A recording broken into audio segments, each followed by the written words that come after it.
Marshall Hamer once said, "We are sick and tired of being sick and tired." And I stand here today exhausted. Black Minnesota, we're done dying. And white Minnesota, you are done hiding. This has been a white Wakanda for far too long, where black bodies drop like flies and nobody does anything. I want to commend Chief Arredondo for taking the right steps and immediately firing those officers.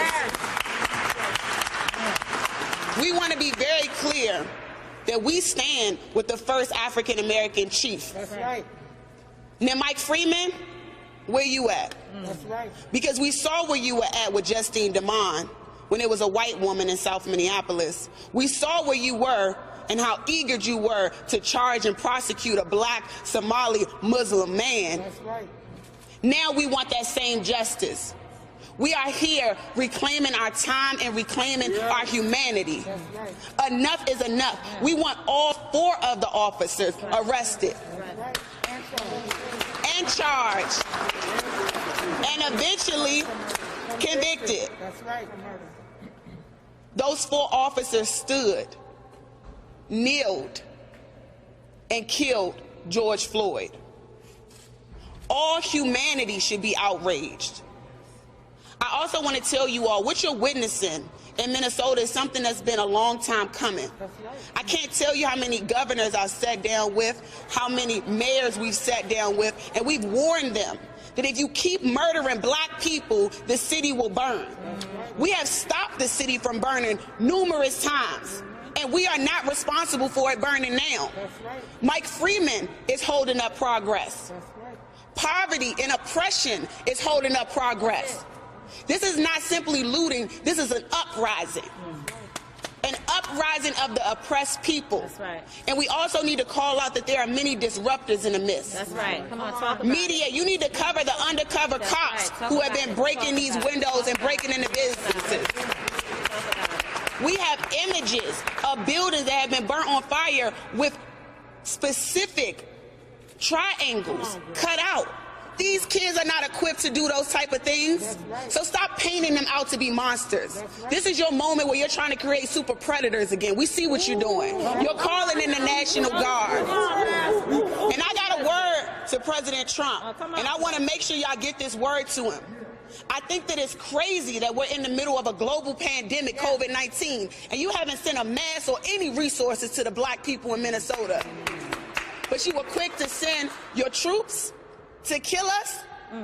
We already been saying it's open season all over the nation, and you just opened it up even more.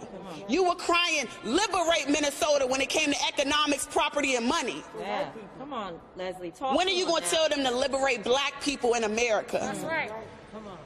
Anyone who believes in humanity, we are asking for you to stand up. This is not just a black people issue. This is a human rights issue, and we are pleading with you. Young people, we are standing with you. We want you to know that there's multiple ways to get your point across, and we are here to help you. You have a village that will help you strategize. I know that you are operating out of pain, and since no one else will talk to you, they just keep talking at you and keep referring to you, but I haven't seen one of them on the ground trying to de-escalate any situation. I've been getting tear gas with you, and I haven't thrown a Iraq yet.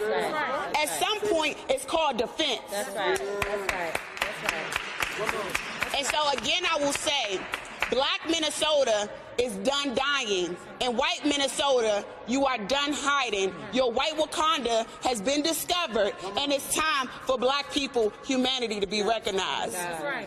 My God. This is breaking news. Some friends and supporters, including Leslie Resman, the president of the NAACP in Minneapolis, speaking at a news conference right now. Heather? I'm here because they're not going to demean the character of George Floyd, my twin. A lot of times when police do things that they know that's wrong, the first thing they try to do is cover it up and bring up your background to make it seem like the bullshit that they did was worthy. When was murder ever worthy? Never. But if it's a black man, it's approved. You can't tell me when that man had his knee on my brother's neck taking his life away with his hand in his pocket, that smirk on his face didn't say I'm protected. That's right. That's what it is. It's okay. Imagine this. A man growing up in an area where the odds are already against him. Trying to figure it out. You know, they say experience is the best teacher. So you're going to make mistakes. That's right. Everybody going to make mistakes. You make some bad decisions. It happens. We all make bad decisions, right? We make bad decisions. Even being successful, I've made bad decisions, right? That's true. You get to a point where you make a bad decision and you end up suffering for it. Going through time. Sit down, okay? You got to go through that. They say you got to rehabilitate yourself. You rehabilitate yourself. You have relationships with people where you're able to get away and try to better your life. That's right. Right? Because you've been in the system. All they tell you, the only way you can get out is if you rehabilitate yourself. That's right. And when you rehabilitate yourself, you get out and you still treated like a criminal. Right? So stay with me now. Picture that. You get an opportunity to move away from the environment that brought you down. You get away, you be successful, you get a job, your life starts turning in the right direction. You stumble a little bit again. It's not worth your life, though. Right, that's it. You stumble a little bit again, and you end up on the ground with a knee in your neck, screaming your mama's name, screaming your kid's name, going to the bathroom on yourself. Tell a story. Imagine if he was white. Ponder that for a minute. No way. Imagine if he was white.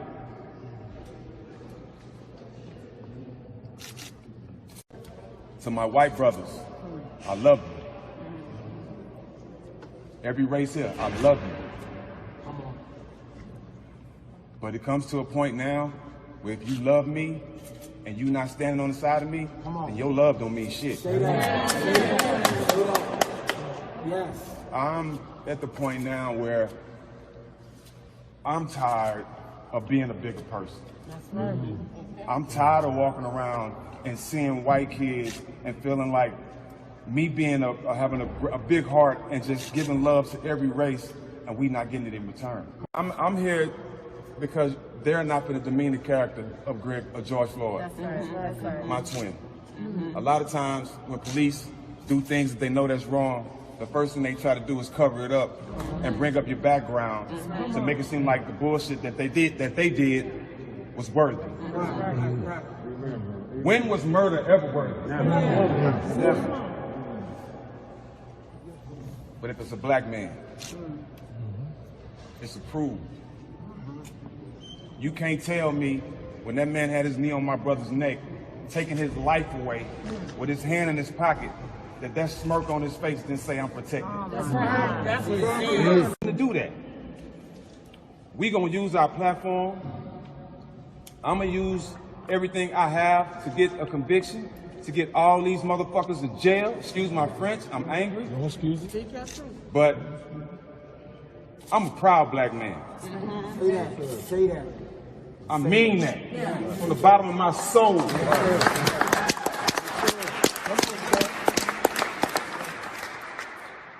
And I can say that and tell everybody here I still love you. But I'm at a point now, I don't need your love. I honestly don't need it. And want me to tell you why I don't need it? Because the love I need, it's always been here. It's always been here. We just haven't came together yet. But I'm starting to feel it. Come on. Amen. I'm starting to feel it. I'm with you, Jay. I'm starting to feel it. And I thank God for everybody here. But we came for justice. We came for convictions. I definitely came because this city is definitely going to take care of my brother's kids. He has 2 beautiful daughters that he can't provide for. 2 nights ago, I'm on the phone with Roxy.